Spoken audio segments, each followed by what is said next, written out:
All good, mate. All good. Here we are. What were you mumbling away to yourself there? Huh? I'll just Did make a sure my lovely little. speaker was on. I had it Oh, off okay. and I was working. I always feel like this is such an underwhelming start. Now we can't have the intro video.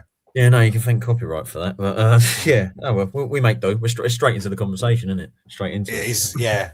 It's just like we've been chatting the whole time, and they've just left in the middle, and they just come back, and it's like, oh, those guys are still talking.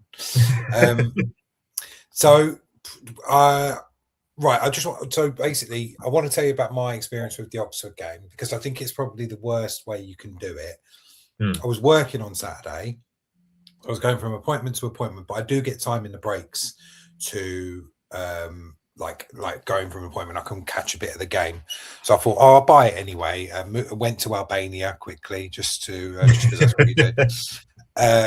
Paid the tenner for the stream, got it up, saw about the first 40 minutes. Then did an appointment, came back, and it was half time. Watched the whole of the half time where it just says pretty much half time, and there's a couple of interviews and that kind of thing. And then lost signal completely. So then didn't watch any of the second half. So I missed both the goals. So I think that's the problem. So I paid to watch the worst bit of probably one of the worst games we played. Did you? I'm guessing you didn't go. Did you get to watch it all? Yeah, I caught it on Sky Sports Plus. Caught the whole thing. Not a classic, was it? Definitely not a classic. You didn't really miss much in the second half. If anything, the second half was more infuriating, to be honest. But yeah, well, we got the point. I said 1-1 before the game, so yeah, take the point and move on. I think we'd have been happy with that before coming into the game. But yeah, the performance was pretty abysmal, for being honest. Well, there's been 2 games since we've been away, and obviously we probably had one of the best and one of the worst performances.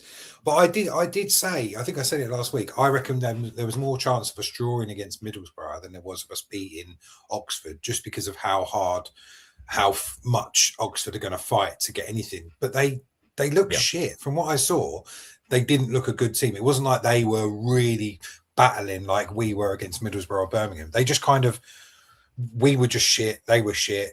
Nothing really happened.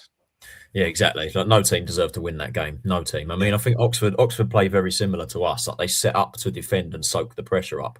So when you've got 2 teams that do that, one of them has got to try and have a bit of possession, and Oxford were happy for us to have it. And I think that was the difference between the Borough and Oxford games. And against the bigger team where we soak up the pressure, it shows how good our defence is. But against the team that's a similar sort of style to us in Oxford, a lower opposition, it highlights how bad our attack is. Like, I think that's probably 100% the key differences. But I mean, we got it against Borough, but against Oxford, yeah. I mean, like I said, no team deserved to win that game. Oxford weren't great, but they were probably better than us on the day, if we're being honest. Like, yeah, in terms of attacking sense, they just, especially in the second half, like, they learned they could play against us, and then suddenly it was just, it was one of them. But yeah, it was a game that was always going to be decided by a key moment, and it was decided by 2 penalties. So yeah, it says it all, really. Or not decided by either penalty, really, because it was just a draw. Cancel each other out. It's funny though, talking about this, because I was thinking that, like, we're really good. We're a good counter-attacking team. That's why we've done so well against Middlesbrough and Birmingham, and why we can't play against those teams that sit in. But that I've realised that's so cool. I was listening to the Gary Neville podcast this morning. He was saying the same thing about United. My mate's a Palace supporter that I work with. He's saying the same thing about Palace. England used to be exactly like that. That's what we need, isn't it? Just a way of unlocking teams. And we've been saying it since Jones came in. It's not like we had.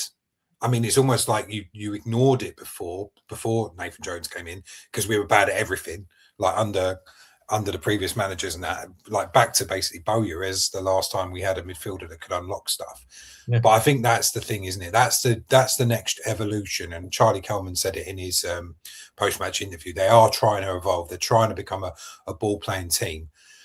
But for me, I think from what I've heard and from what I saw, Dockett in Coventry played really well. But apparently, Dockett, one of his best performances he's had. Yeah. But you would have looked at that lineup. I would have thought anyone would have looked at that lineup for Oxford and thought, right, well, those 2 players have run themselves into the ground. They've absolutely knackered, and we're probably going to have more of the ball this time. Why not go with players like Rankin Costello from the start? That really confused me. Yeah, that's a good argument. I mean, I think it's been discussed. Like, when we've got more of the possession, you think players like Rankin Costello and even Fuller would be good in that Yeah. situation, where players who can drive the ball forward. I mean, I noticed it. I mean, in that game, we definitely played the ball a lot more on the floor than we usually do. Like, you could tell that we were trying to evolve because, I mean, well, one team had to have possession in that game, and we were the ones who decided, you know what, sod it, we'll try it. But yeah, it begs the question, the likes of, when we do play like that, which players do we end up using? But I mean, in terms of that lineup, I think going into that game, the only player that I had a gripe with starting is the obvious one. It was TC. I thought Kelman should probably have started next to him, as we'll probably come to talk about. Obviously, Dykes dropping out the team wasn't ideal either. That was a blow. I think we could have done with him. But Lee Byrne, I still think, put in somewhat of a decent enough shift, I think, in that game. But yeah, completely agree. I think if we had a bit more of a ball player midfield, or more of a ball player midfield, because obviously we've got Carey, but if you've got someone next to him like Rankin Costello or even Fuller, then it could be better. But Dock and Coventry were excellent. They played really well. Yeah, they're the heart of the team now, I think, in terms of that midfield and running stuff. I disagree with you a little bit in Carey being a ball playing midfielder. The one thing he's not great at is actually running with every time we see him run, we keep saying it. Yeah, he just runs into him. But love him for it. He's a trier, and I think he's got I think his ceiling is much higher than where he is at the moment, which is the good thing with him. The one thing I was gutted about missing the second half was seeing these players come on, because like you say, we'll go into Campbell, and we keep going into him, but it's so hard to not talk about him. But the ones I really like, seeing the subs that were made, I really wanted to see how. I mean, Costello coming on in the 82nd minute, that sounds way too late, especially as Favier's coming on in that 68th minute. But how did those boys get on? Because they're the ones that you think are going to be the spicy ones for next year, especially Fuller, like you said, and Favier even as well. Like, that's a he's one who seems to be able to not make something out of nothing, but he seems a bit more exciting. Yeah. Well, the subs we needed to make, because, I mean, we made the first sub when we went 1-0 down, which we kind of needed to, just to spice it up a bit. Ramsey got taken off. I don't know whether it was precautionary for the knock he had, so to speak, or because he gave away the penalty. So probably as a precaution for that. But Kelman come on, and that was already instantly a positive change. Fevrier came on, and we put TC at wing back when he come on. I think after that, and stuck Kelman next to Lee Byrne, and then Costello and Fuller came on too late. I think they probably could have come on at an early stage, but both of them showed that they could, do something. I mean, Costello was getting stuck in and drove the ball forward a couple of times, and it was Fuller's cross who led to our penalty. So, Fuller, again, we'll go into TC in more detail, but Fuller looked a lot more impactful when he come on than TC, who played the full 90, which is a joke in itself. But I mean, you said it there. I mean, it shows that when you play those sort of creative and ball playing players and exciting players, if you will, when we're trying to play as a ball playing team, it can work. Fevrier, I think, was quiet. I didn't really notice him all too much, to be fair, but I think it was mainly the other three, Fuller, Costello, and Kelman, who made more of an impact on that game for sure. My brother was saying yesterday, Mother's Day, obviously, I'd be pissed off if I was Costello, because he's come away from a championship team into a lower championship team, being probably sold the dream that you're actually going to play games, because otherwise, why else would you leave? I'd imagine he's on decent money at Blackburn. And then in games like this, where we've been so strong, so good defensively against top teams, coming up against a team that we know how they play, we know they're going to sit back, and they're below us, and we're probably safe now as well. I know Jones was pissed off after the game, thinking, because he said that should be us done now, that should be 50 points. Obviously, they say they're not counting points, but 50 is obviously the target. I'd be pissed off if I was Costello, especially coming on in the 82nd minute, because that's the game for him. That's the game where he's going to be able to actually unlock and need to unlock stuff. And the rest of that midfield has played probably one of the hardest games they've ever run against Middlesbrough. They need that's a perfect time for them making a rest. Jones seems to be not deluded. I love him to pieces, but we said the same thing about Campbell when he came back from Jamaica. Play the players that you can play, and have probably got a little bit more in the tank left. Because I don't know if that's what you blame that Campbell performance on, but all I've heard, Louis Mendes is one of his biggest fans, listen to Charlton Live all the time, but even he was saying he was off it and just didn't really offer anything. And for someone I know he's shy, I know he's a young guy, he looks like he doesn't want to be there sometimes. And I think that's what the fans struggle with, is that he just looks like he doesn't want to do it. Yeah, we're spot on there, to be honest with you. I mean, going back to Costello quickly, I think, I think he knows his role in the team. Like, I think he said it a couple of times, like he's not actually that fussed in terms of the role. But even I would be pissed off, not just for the lack of minutes he got in this game, but all season. You know, he hasn't really got a proper opportunity to have a running team. He had a couple of games where he was starting, but then kind of faded out again, and he's kind of been phased out again. So I don't know, like a game like that, especially when the midfield, as you said, I mean, was so tired after running ragged against Middlesbrough and playing really well. In a game like that, fresh legs would have been ideal, and that's why obviously Jones made the change against Fuller with Fuller and Costello, and it worked so well. As for TC, I mean, I didn't like the idea of him starting anyway, because I know we keep saying that he's better impactful off the bench, but that was genuinely, I think it is the worst performance that he's put in this season. It was awful. I don't like to buy in the idea that he's lazy. Like I've never really bought into it. But watching that game, looking at his body language, he just looked like he couldn't be asked. Honestly, it was just, I don't know what I put it down to. Just every sort of decision that he made was just horrendous. Like he couldn't cross a ball, he couldn't have a shot, lost the ball far too many times. We keep people that continue to defend him. Like he drives the ball forward, yes, that's great, but that's not a unique trick. Like it's not something that he can exclusively do. I mean, Chambers can do it, Clark can do it, Carey can do it. Greg Doherty was a better winger than Campbell was against Oxford. That says it all. Like, but I don't know. Like he drives the ball forward, he gets to the 18-yard area, and then he goes, "Now what do I do?" Like he doesn't have like, I don't know whether it's the confidence or the intelligence for this level to do it. He cuts inside, loses the ball. Cuts inside, doesn't cross it. If he does cross it, half the time, sometimes it works. Most of the time, it doesn't. And he has a shot, and it's straight at the wall. It's just a player. Maybe he's devoid of confidence, but I'm running out of excuses for him, and I'm running out of patience. Like I've said it on social media. Like when Kelman come on, and when Fuller come on, especially, like Fuller looked a lot more impactful and a lot more energetic in that situation. So maybe it's because he's playing so many games, but we know Jones loves him. But yeah, to say my patience is waning thin with TC, I think is an understatement. And a lot of people are saying it now. Like a lot of people are really like getting the ump with it. For a player that's played that many games, the amount of chances that he's failing to create and failing to take is not good enough. And I know it's his first season in the Championship, but we can't keep saying like, oh yeah, he's an academy player, he's a young player, because he's played in this system for a long time. He's been under Jones for 2.5 years. He knows what his role is, and he still can't do it. And it's frustrating. It really is. Like it's so frustrating to watch him. Does Jones have to take responsibility for this then? Because obviously he's the manager. He knows. I'll get the doorbell real quick. Sorry. No worries. What I'm going to ask Tyler is whether or not Jones has to take responsibility for it. I've got to say, if you've just tuned in, we're going to do the squad in a bit. And my God, I'll just give you a little preview before I show Tyler, because I've put some fucking work into this, and all these players can move. So anyone that's seen Tech in the last one, this is the day where it all comes together. This is where I've earned my money, which is nothing. By the way, I say earn my money. We obviously don't get any money for this. So this is purely taking a lot of time out of my day for the love of the game, really. But yeah, that's a little surprise for Tyler later on. Tyler, what I was going to ask you, there's a little preview, mate. Get excited about this, because this squad stuff is exciting. I know, honestly.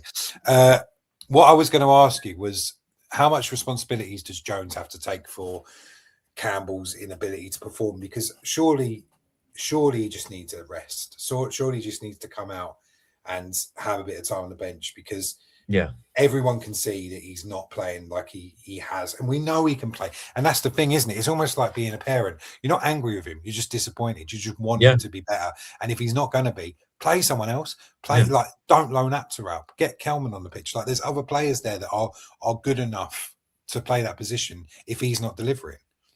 Yeah, this is the thing. Like, I don't want TC to fail, because I do like the kid. I really do. But there's a difference. I think for me, the people that defend him, there's a difference between criticism and abuse. Whereas the people are getting on his back, and that's unacceptable. No player deserves that. But constructive criticism, if it's constructive, they have to be able to take it on board. And we keep saying this. We keep saying this about TC. We were saying it last season. Like he played what? I think he played all but one league game, and then he eventually broke down because he just kept playing, and he got injured, and he wasn't very impactful in the playoffs. The thing is with TC, like, inconsistency has always been a thing with him. For me, he's had patches. I don't know whether you agree, but he's had like one very good purple patch and then kind of fades a bit, then another really good spell, and then fades again. You kind of see that.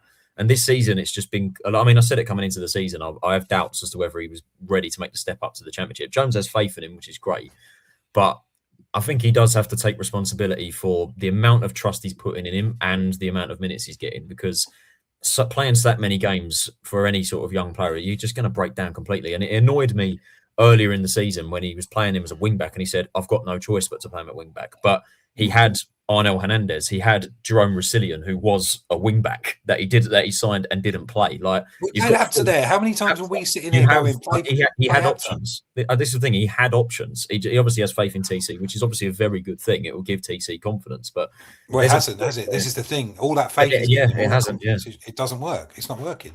We know his role. He's impactful. When he's in 9 times out of 10, he comes off the bench. He's impactful every single time. Regardless whether he's coming on a wing back or as a striker or playing drifting wide, he will get 9 times out of 10 he gets a goal contribution. We know that's his role. But you start him, and he just gets nullified so easy, and he becomes more of a liability than he does like making an impact on this team. But yeah, I think Jones has got to take some responsibility. But he's just got to. Just take him out of the team. We know, like, it's so easy because you've seen it. You've seen how good he is off the bench and how he can make that impact. That's his role. Like, that's his role for me. And it's an opportunity for the likes of Leeburn and Kelman to get minutes next to Dykes, who's probably nailed on one of the first names on the team sheet. We'll look for our forward line. But yeah, it just for me, it just emphasises how much work the attack needs to have going into seasons. Like I said, like, this game proved how bad our attack is, but the Borough game proved how strong our defence is. Like, we are so over reliant on our defence that our attack is, for the most part, to be honest, for this season, useless. Yeah, and I don't think anyone would say since Jones has come in. I don't think we have had the creativity we've needed to, and I don't think the players are there to actually do it. But yeah, you mentioned Middlesbrough there. What a game! I mean, yeah, one of the best I think we've seen this season. Absolutely. And there was people. Someone was slagging off. Like someone was saying on Charlton Live, would those performances put you off getting your season ticket? And for me, I want to see us play the way we played against Middlesbrough every week. Like, that work ethic, how hard, like, the stats were unbelievable. I'm just trying to get them up now.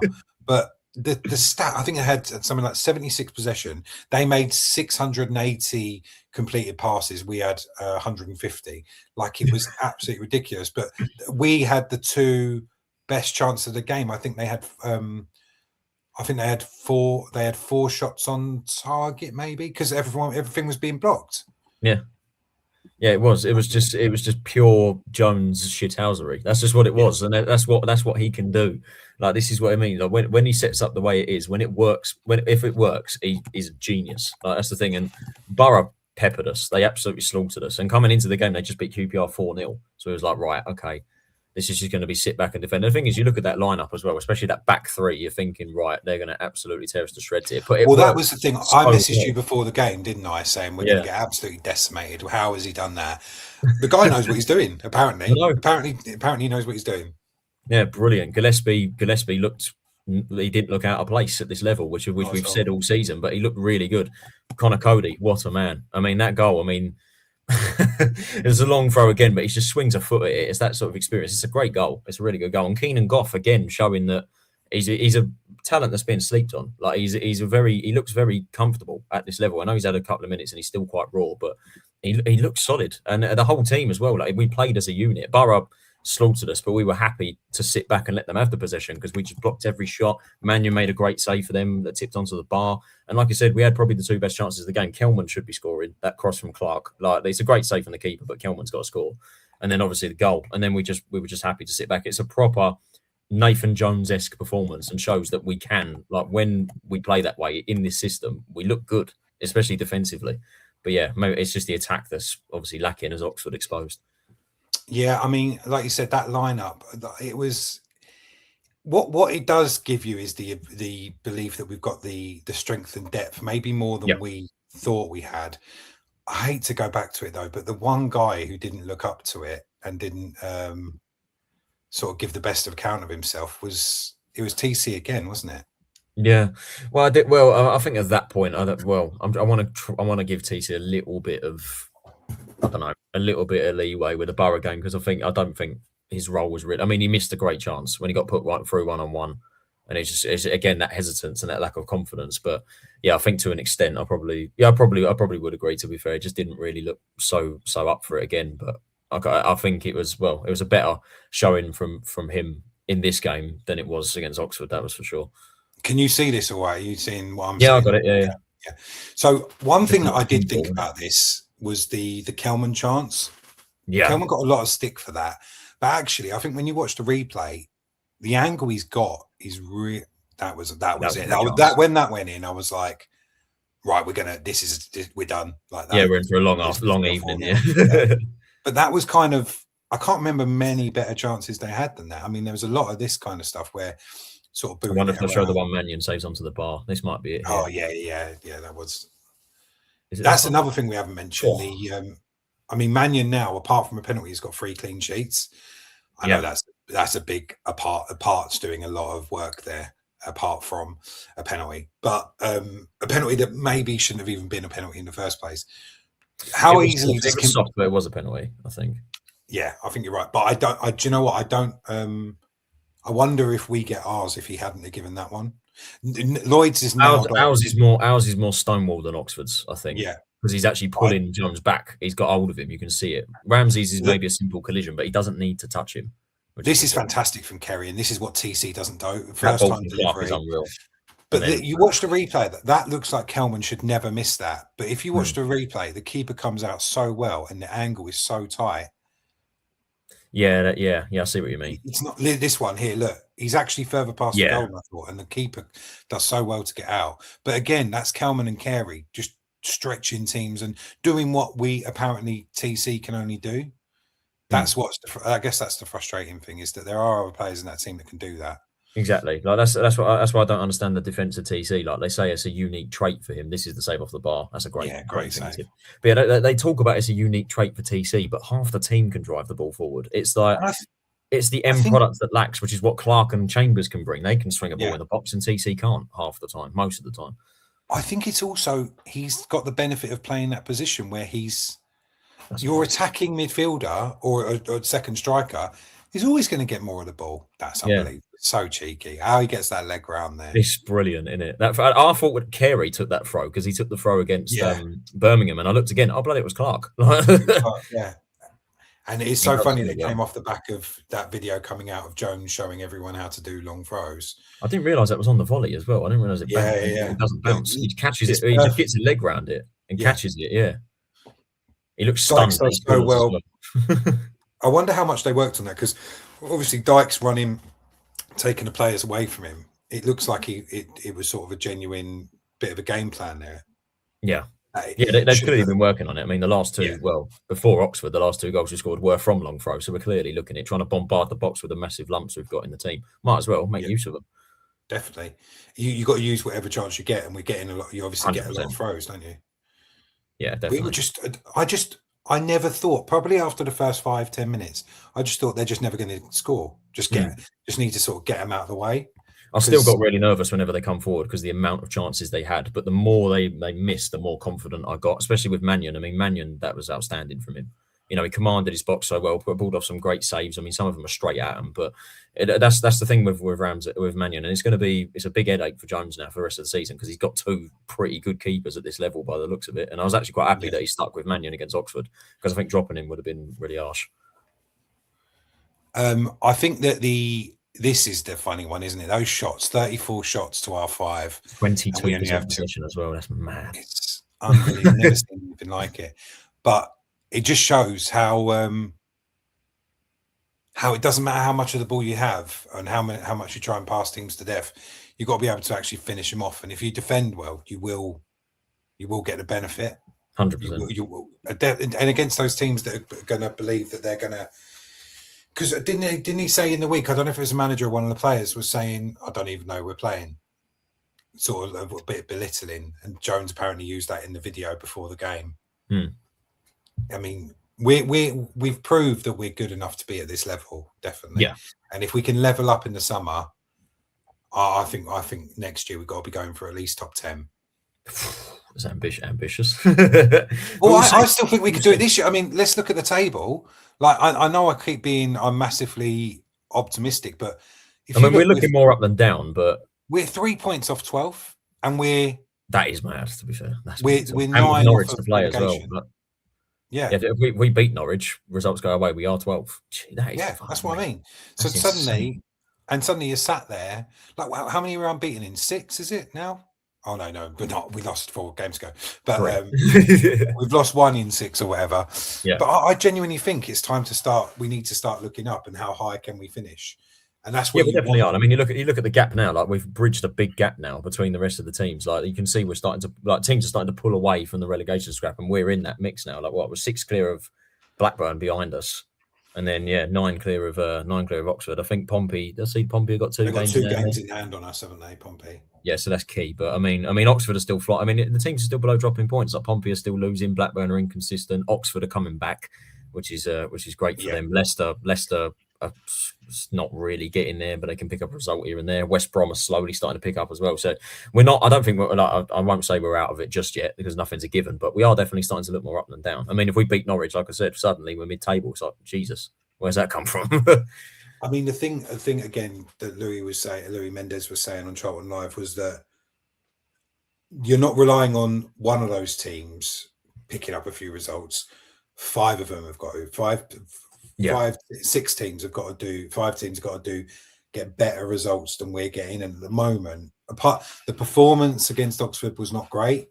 No. The 3 performances before that, including the loss to Wrexham, were what I want Charlton to be, hard to beat, and nicking a goal on the counter, like being really strong in that. And I think that's kind of the best we can be at the moment. Yeah, we've shown we can do it. Like, we don't look out of place in this league. We've never been in danger of going down. So yeah, we've shown we can get the performances in. Oxford wasn't great, but we can still get the results when, I think the last few times when we've gone behind, except for Wrexham, we've been able to come back. So we've been able to fight in any way sort of possible. But yeah, it's looking pretty good right now. My confidence in terms of safety is growing by the minute, but we've got to see how it goes. We can't let the momentum slip. That's the thing, because a couple of bad results and suddenly we could be dragged right back into it again. But like you said, we're not just relying on one team, we're relying on 5 to suddenly pick up and start playing results, which gives me even more confidence, because with the way these lot are playing and how inconsistent they are, it gives me a bit more confidence. You obviously went a little bit rogue during the week and did your little solo video.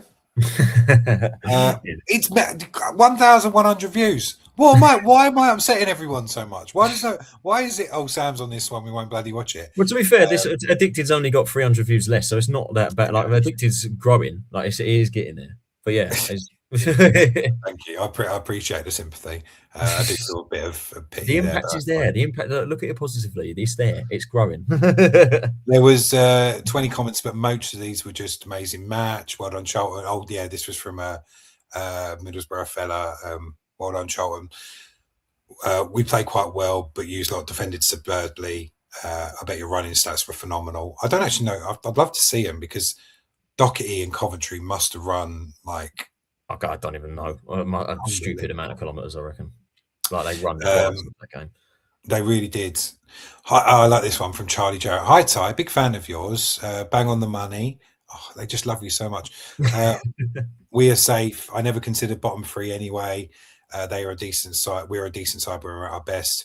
Who knows what the summer's going to bring and where we could end up next season. You just got nice fans, haven't you? You've got nice people saying nice stuff about you. Yeah.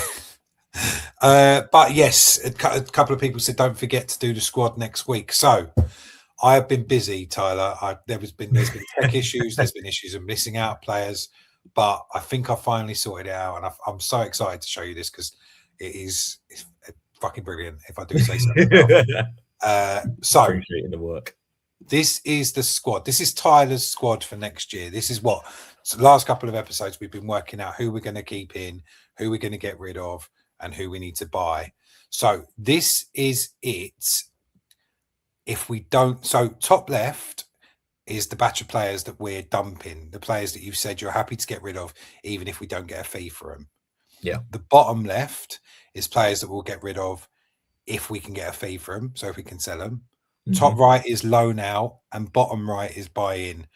Now, looking at this, one thing is definitely certain: that the back line suddenly looks very, very weak if we don't get in the players we want to get in. So, do you think it's all right to assume that we get these 4 on the bottom right?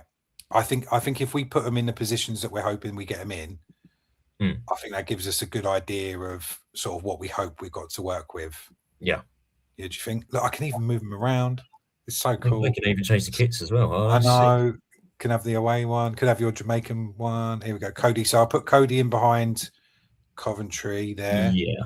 Chambers over on left back behind Edwards, and Clark in there behind Ramsey. The reason I put Ramsey at right back is because I think that's his best position at right wing back. Yeah, completely agree. And I think Shenjay looks a really good centre back. So I've done that. So I've assumed that we're going to get those players in, which is a big assumption to make because I think a lot of teams are going to be after players like Dykes. Yeah. Looking at those other 3 pots, is there anyone in the last couple of games or anyone in the main team there that you want to move around? Because for me, straight away, Kanu goes over here, as in get him. If we sell him, we get a fee. If we sell him, if we get a fee, and Bit goes there. I know that's down to an injury, but that's what I'd do with those 2 because I don't know if it's hard, but because we haven't seen them. I want to see him in the Charlton shirt during pre-season, but they're those young English players that are strikers and know they can get goals. That's where you're going to get money from. Yeah. Yeah, they're the 2. I mean, we've said it since we've done this segment. I mean, they're the 2 big ones for me. Like, I just want to see them before we make a kind of decision. And it might be that after pre-season, although Mbik is now highly unlikely to feature in pre-season because his injury is pretty serious from what I've read. Yeah, Cowley said that, didn't he? Cowley said that apparently Cowley made it out to be worse than it was, according to Nathan Jones, because Jones was asked about it in his interview after the game. But obviously, it's in Jones's interest as well, I guess. So it's hard to know, but it is a real shame for him because it sounds like a real bad one. It's horrible. Like I mean, reading into it, like they didn't actually give a foul for the tackle on him. Like it weren't a foul, went down, and then Cowley said he's got ACL damage and he's done some other damage to his ligaments and stuff like that. To have that as an 18-year-old kid when you're having the season that you had and had £3.5 million interest from Brighton, it's just completely just derailed that. I mean, if he has done ACL damage, that at the very least is like what 7-8 months out. So he's going to miss pre-season, miss the start of the season, and then we're like, right. Then what's the plan? Like, because we can't because integrating him into Championship football from that point after that is just I don't know. It's very tough now. Suddenly he'll need another loan, won't he? He will, yeah, but that's going to set him back as well. That's the issue. Like I wouldn't be surprised if he goes back to Colchester after that, like on loan just for a bit, just to get him back up to speed again. But it's just completely derailed that development. So now it's like, right, where does he currently sit? Because I mean, I know he's injured, but I can't imagine Brighton coming back in for that sort of fee for an injured player unless they want to develop him themselves. But yeah, Mbik and Kanu are the big ones for me. Like I want to see them before making a judgment. But I mean, I've always said like if we do get a decent fee for them, I wouldn't necessarily be against it. And we need to start scoring goals. And there is a big question mark over Mbik and Kanu whether they are going to be able to make the step up to the Championship. So it's difficult. It's very tough for me for those 2. Is there anyone I missed out? I think I've missed out Gillespie. I don't know, to be fair, it looked all right from what I see. I thought he was in dump. No, Gillespie's not there. Right, that's not how you spell Gillespie. I know that, but I'm just leave me alone. Gillespie. Is it IE? Or is it, it's H-E, P-H-E-Y. I think. You're questioning it and making me question. That's yeah, there we go. All right, so how do you feel about this dump? Because dump sounds so harsh, but it does. Is there anyone there that you think actually? Because obviously we'd love to have Burke in the team, of course, yeah. But the injuries have made us think he needs to be up there. Obviously, same with Godden as well. If Godden was fit and able to play, you'd have him straight in. But yeah, that's the issue. Like Godden in terms of experience and in terms of like being a finisher and what he can offer. But again, it's like injuries. I mean, he's injured again right now, which isn't great. And it's like I think we over relied on him like a couple of games ago, and that's what made him break down. And I just feel like we need to rely on other players that can keep fit. Burke, I mean, I've said it, Burke is superb for this level. He's by far and away a very good championship defender. It's just a player that breaks down that often is like we can't rely on that. Space, and looking at how good Sechenje is as well, it's like yeah, like we probably do need to move him on. And then I know Gillespie played well against Borough, but again, like we can't base that off of one thing and suddenly make a rash decision to change it, because I think he's good cover. That's about it. But I feel like we can kind of level up from Gillespie, because I do think he's a top level League One defender, but not quite championship standard. There's a reason why Plymouth got rid of him. But I mean, if we're looking, other players to kind of change, Alex Mitchell's kind of been on my radar as well, because he's absolutely flying at Plymouth at the minute. Well, he's one that I would have said that's one that I think I said to you last week. I'd have Alex Mitchell in there because I think he's just a solid player.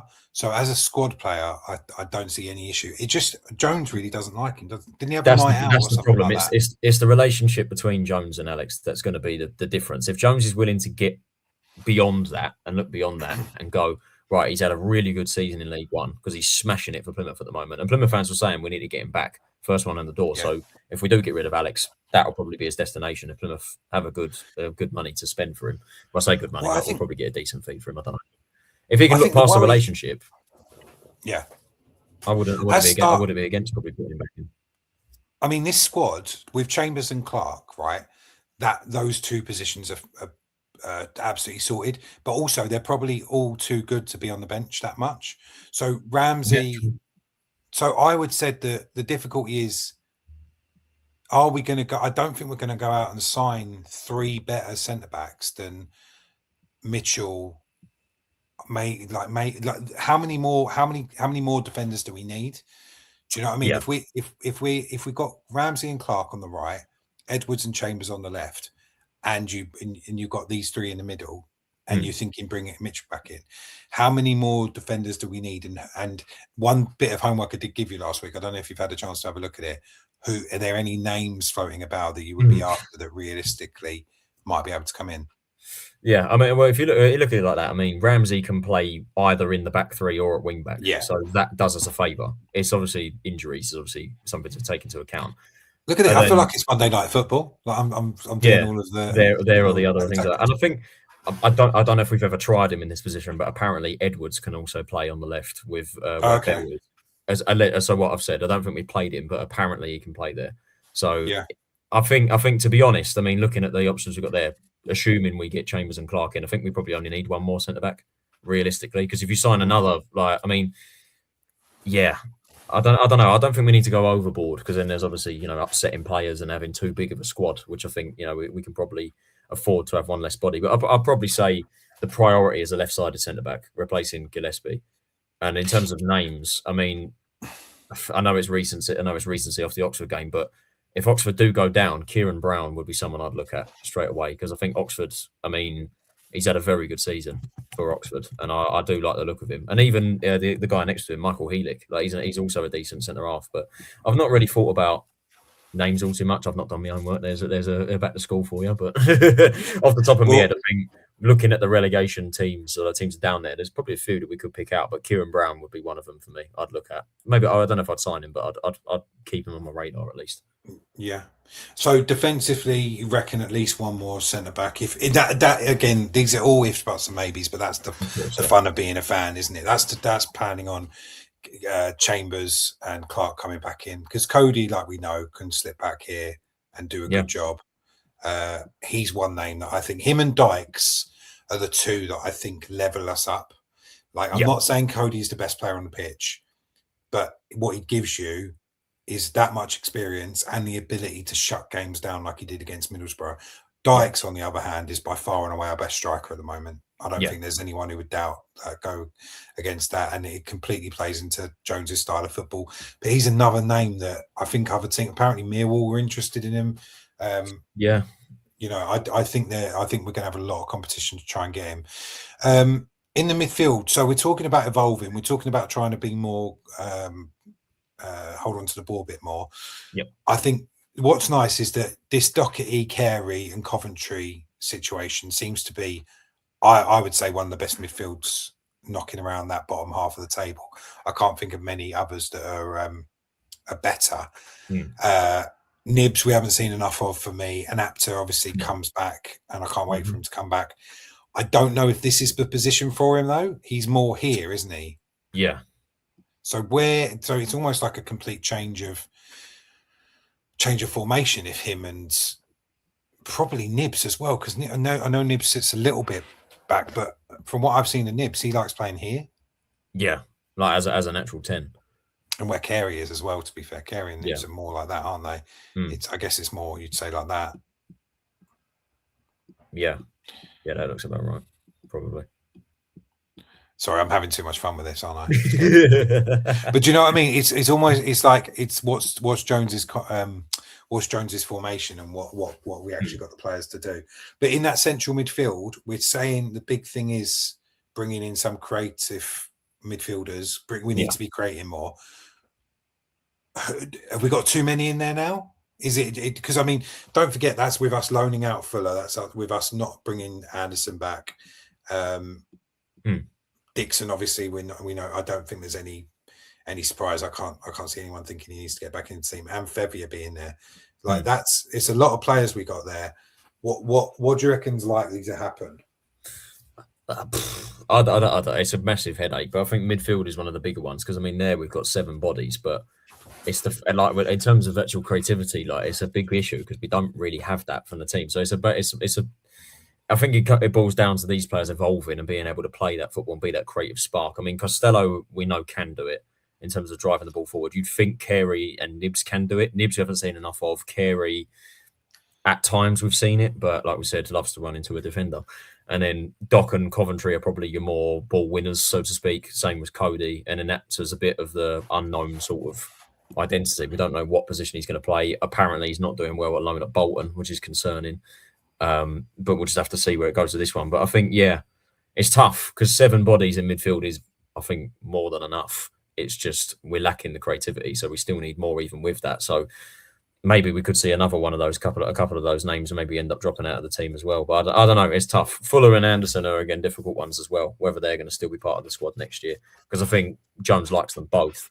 It's just I don't think they're kind of there in terms of championship level just yet. I mean, Fuller excites me, but you can tell he's raw. So I think a loan spell's needed there. And Anderson, again, same sort of thing.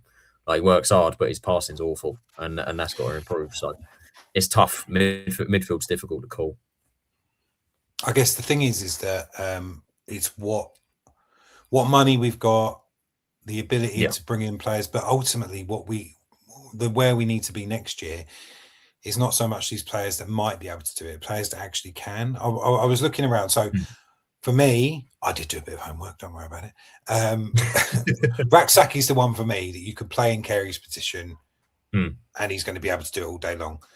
We know he's not going back I can't see him going back to Palace. They just don't seem to want him, or Glasner doesn't want him anyway. And Stoke, I don't think he's actually played that much of Stoke. I was let's have a little look. So Stoke, he's played 8 games and he's scored once. But I mean, in terms of where Stoke are, they're 13th. So I guess it's just wages, is it? Would it just be wages? Stoke are able to pay him a lot more? It'd be wages and the fee, because I mean, Palace selling a player to Charlton, I think is they're probably going to be like, right, they're probably still going to see him as a young and up and coming player, and they're probably going to want a decent fee out of him. The other thing to mention as well is Glasner's not going to be at Palace next year, so the new manager suddenly might turn around and go, "Oh, Jez, let's see if we can use him." But I mean, in a dream scenario, of course, I'd love Raksaki back, absolutely. And then another name, if in front of top of my head, Joe Aribo, that'd be another one. He's the other one I've got here. Don't try and nick my homework. I've got him here. He's in my thing. I knew that was coming straight away. Well, he was the ones we spoke about. These are the ones we spoke about during this the last time we sort of started the January transfer window. But that Leicester loan hasn't gone well, has it? Let's be honest. He's played 5 games and they're worse off. Yeah, no, he's just struggling to really get trying to find the right balance. I mean, he played a lot of games at Southampton, but kind of fell out of favour this year, and then he's obviously struggling to get minutes at Leicester. So he maybe coming home is the right thing for him at this point in his career. And I think we benefit greatly because he's got a wealth of experience now under his belt. And I think in an environment where he will be loved, because he'll come back to us and the fans will love him again. I'm sure of it. Everyone's calling for him to come back. I think that might be what reignites his fire, so to speak. So yeah, in a dream scenario, Aribo and Raksaki would be. I can't even begin to imagine what that would look like. Suddenly you've got two players that we know can do it at the Valley. We know they've got experience of higher level. Yeah. I mean, but I guess the benefit is you've got two great players there. You've got to get rid of some. We have to upload some more players. That's the issue. Yeah. I'm not getting rid of Apter. I don't care what happens. I'm not getting rid of him. But there's definitely some, like, if you look at how thin we are up top, I just looked at Raksaki's deal. It runs out next summer. So he's only got a year left to run on it. There we go. The other one, of course, that we haven't spoken about. So there's two other players that I like the look of. One of them's Charlie Savage. I thought he looked really good when we played against Reading last season. He runs the midfield, but he probably does the same job that Docky and Coventry do. Yes. But he looks a really good player. The other one that we haven't talked about at all is Corey Blackett-Taylor. Now, he's bounced up and down and all around and done all sorts of stuff. But for someone that can create chances, and if you have a balance on either side, I mean, I remember when he was playing, it was alongside Campbell. Was it Raksaki at one point? No, I think it was Campbell. But we had so much balance that's when you're creating stuff, because suddenly you're working the ball. At the moment, you're only working the ball to really Campbell, and that's the only one who's going to drive past players. When we had Corey Blackett-Taylor and Campbell, and when we had Campbell and Raksaki, that's when we were really good at going forward. That's when we did look very creative. And I not a separate point, but I think Jones gets a lot of stick for the creativity, but I think the main places it comes from is the left and right back. And when Edwards was playing, you could see we were tearing teams apart but we were balanced on both sides. And if you look at how many chances Bree and Clark have had, like Clark has had so many chances, bless him. But that's where the creativity comes from, isn't it? I just don't think we've been able to put away the chances. So the two that I'm thinking are the other one I'm thinking is Corey Blackett-Taylor, but I don't think he's done. He definitely didn't do that well before he got loaned out, and I don't know how he's done since his loan spell. I think he's doing okay at Bolton right now. I think he scored the other week. Good goal as well that he scored. So he's still, Blackett-Taylor's got the quality, and we know that he can do well. Savage, I think, is not a bad shout either, because I think he's on the ascension in his career as well. But the issue with Blackett-Taylor, and it's the same applies for Raksaki, is they're both wingers. That's the issue. Yeah. And it's yeah. Where do they fit with this system? Because if you play him at wing back, which Blackett-Taylor did before, we had him in that position. He has played wing back for us before, not under Jones, but he's played that position. It's the defensive side of the game. Like, you're not going to stick Raksaki in Ramsey or Clark's position, are you? And you're not going to put Blackett-Taylor where Edwards and Chambers are. So where do you put them? Do you put them in midfield? Do you put them up front? Or do you change the system completely, which knowing Jones isn't going to happen? So we know Blackett-Taylor and Raksaki can do something. You put them in their natural positions as wingers, they are terrifying. And they were both in the same team. We had them in the same squad in 22-23, I think. And that's what I'm thinking, yeah. They can be scarily good. It's just, in this system, do they fit? That's my problem. I think Savage and Aribo, you got more of a chance, because Aribo's, I would say, is more of a 10, more of Carey and Nibs' position, that more creative spark. Savage would be, if we were to offload Doherty, he'd be his replacement, I guess you would say, in your squad. But again, who's offloading Doherty at the moment? The way Doc's playing, you're not getting rid of him. Why would you? Yeah, exactly. I don't see a reason to. So maybe, might not like this, but realistically, does have to drop? Don't you dare! Don't you dare, Tyler! Don't say it. I don't want to say it either, because I love Apter completely. But if we're thinking about leveling the team up, and if you want Raksaki and Blackett-Taylor, I know, but these are the harsh decisions. Like, I love Apter to pieces. I really hope he's part of the team. But if you want the likes of Raksaki and CBT, that is a decision you have to make. I don't get how you can. It's tough. I don't understand that you can come into a team from a lower league, be probably the best player on the team, the best player in August. We gave him the fucking award for it. Yeah, I don't get and it then either. get loaned out, and then be like, it's fucking mental. I don't get it either. I hate it as well. Especially when you've got players like TC, and I don't hate TC. It's just frustrating when he seems to be given all of this. We spent a lot of money on Apter as well. I don't make sense. Let's put it this way, right? Right now, I'm having Blackett-Taylor or Raksaki over Campbell any day. That would be me straight away. Well, look, so we've got Brown over here as in the list. Give me one name for midfield. Midfield. You want to bring him, or in those positions that we've just spoken about? Savage is not a bad name, but if I wouldn't. he's not a bad option. But I mean, if he plays for where does Savage play? Reading? He's Reading. Reading. Yeah. I've always liked Lewis Wing, who plays for Reading as well. Hmm. I think he's a very sort of similar player to Sonny Carey in that he drives the ball forward and he's got a nasty long shot on him. I've always said he's very good for championship level, but he's one thing I did want to show you before we moved on was this, which is Transfer Market's list of the top creative midfielders in League One. This and Wings there at number 4. This is where I've got no knowledge at all. I can't remember players at all, so I don't remember playing these. I don't know who Cleary is, but he's playing for Barnsley, and he's created 12 goals. But Wings there at number 4. So if taking all that into like all the players we took, I mean, I guess you've got to be realistic. Can we afford a Rebo? Can we afford Raksaki? I don't know, but I'd like to think that second year in the Championship, they're the players that you can maybe start to look at. You know, you want to be looking at around that. If we're going to develop, you've got to go for the players that are mid to top end of the Championship, haven't you?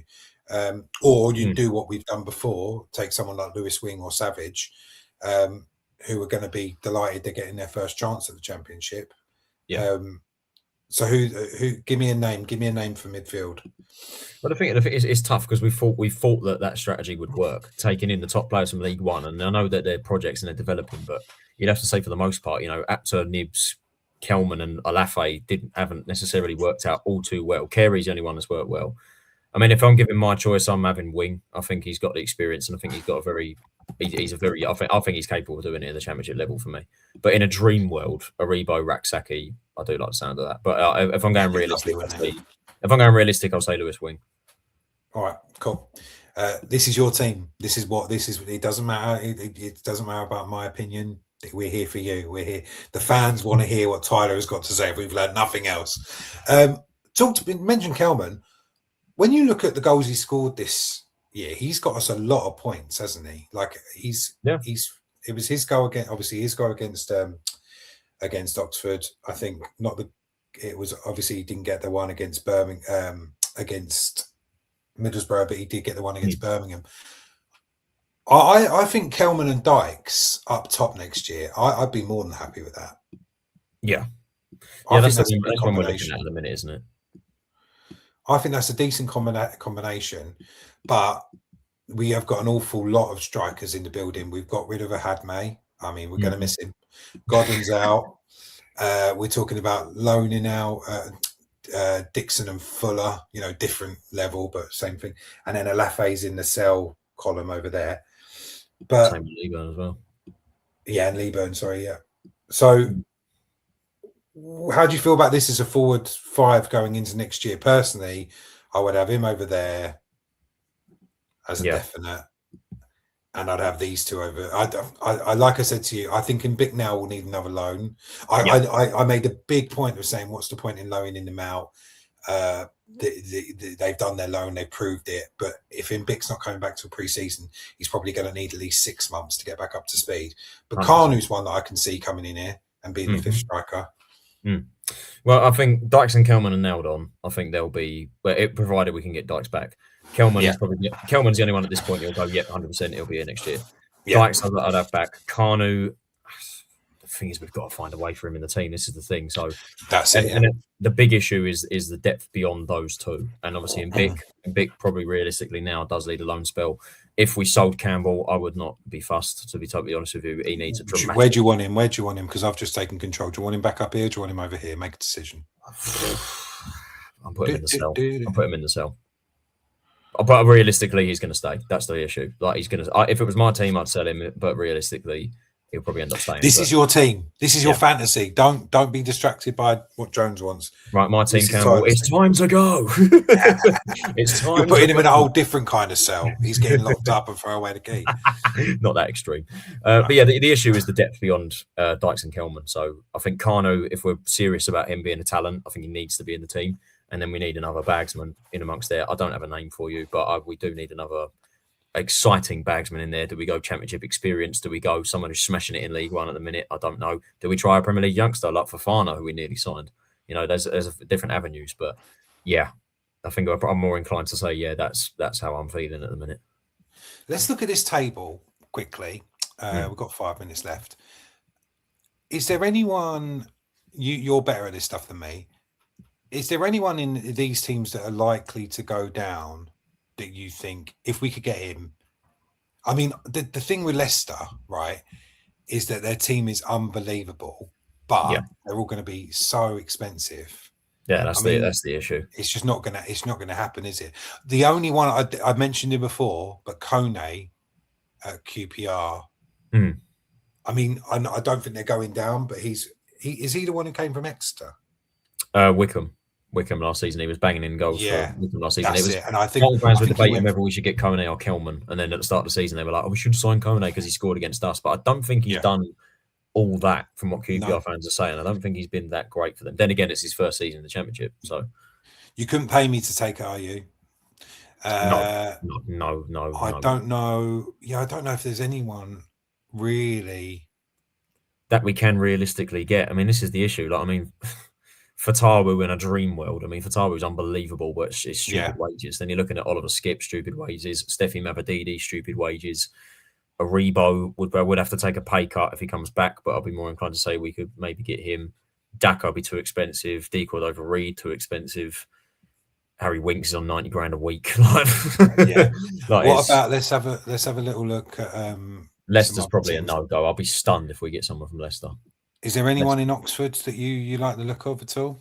Kieran Brown comes from Oxford, so he'd one I'd look at. Let's focus on the strikers. Let's not get confused. Okay, my bad. Lancaster is doing quite well at the minute for them, and he's on loan at Tottenham at the minute, so he's doing well. Jamie Donnelly, I know he's a midfielder, but Jamie Donnelly was at Orient last year, so he knows Charlie Kelman well. So that would be interesting to see get there. Mark Harris, I don't rate him that very highly, to be honest. No.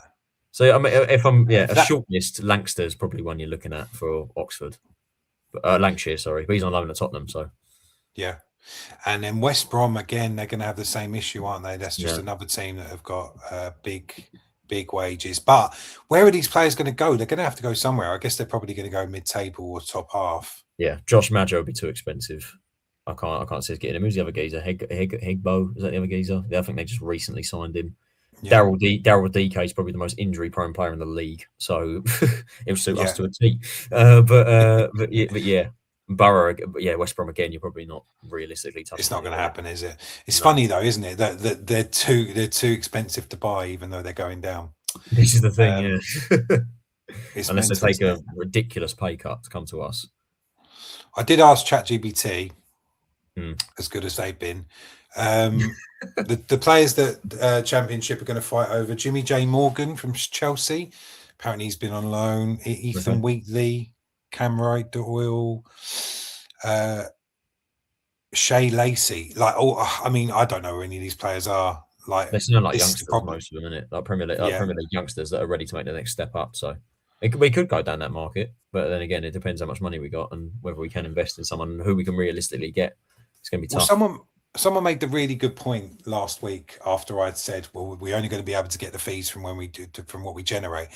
We didn't have any money come in last year, and we spent 10 million. So obviously there is money available, and you'd hope that it's going to be more this year than it was last year because we've had a season in the championship. So you do wonder what would they be willing to spend, and it's tricky, isn't it? Because I don't feel like we need a complete squad overhaul. I don't think we need to bring in as many players as we did last year because we've got a championship squad that we know can stay up. But we do need to level up. We need to keep moving forward. Otherwise, that's when you go backwards, isn't it? So it's just trying to work out. The foundations are there. We just need to level up. I need to see, what the next step is. So in terms of bodies, we're probably looking realistically about 5 or 6, 7 at a push. If really thinking about it, but I don't know. I mean, it might not even be that with the amount of players that we're keeping hold of. But I don't know. I mean, obviously that's our team and my team, what I would do. But realistically, there's probably going to be more movement there. I mean, we're assuming that we're signing 4 players back from loan. I mean, we don't know how realistic that's going to be. So it could be a lot more changes than we think. But I think the foundation is there. We know we can stay up with this team. It's just we just got to build from there on and try and be mid-table mediocrity. That's probably the next step, basically. But that's why I'm really excited about the summer, and I love conversations like this because it's just like we don't know what's going to happen. It's going to be very exciting next year for sure. I mean, that's 17 players on that list. On looking at this, that are going out, and that's with the 4 coming in that we want to come in. That's a lot going out, isn't it? But it is, yeah. That's what the game is, I guess. We have run out of time. That's fun though, wasn't it? I'm trying to think of any way of dragging this out a bit longer. Maybe have a look at a couple of strikers, and we can have a look at it again. And see, pick out a few positions or something like that, and try and go delve deeper, because I do like it. I mean, it's something to keep going on to the end of the season for sure, and even as into the summer as well. Yeah, because when does it doesn't open until after the season's finished, does it? But I think it opens in June. I want to say mid of June. Sounds about what right. We've been good at under Jones is getting stuff done early, so it'd be exciting to see a couple of it'd be exciting to see a couple of players come in early. And a couple of decisions made as well, about, because that top left list there, some of those are harsh, some of those are obvious. I mean, I had May, Taylor. No one's thinking they're coming back, but players like Godden and Berry have got a real affinity with Jones, and players like Gillespie, Fevier, Burke, I could easily see him keeping them as squad players, but we've made our arguments as to why we think they're going to go. It's just about leveling up, like we say. It's just about leveling up. That's the issue. Definitely. All right, we'll talk to you after the Norwich game. Lots of that, and send in your. I mean, is this the worst team you've ever seen in your life? Is it the best team we could have put together? And any names you can put forward to us that we should be looking at. It'd be nice to do a little bit of a deep dive into that as well. Great site, this, if anyone wants to have a go. It's footballuser.com. Was recommended by ChatGPT. Sometimes they get stuff right. Right, we'll see you all soon next week. Lots of love. Right, take care, guys.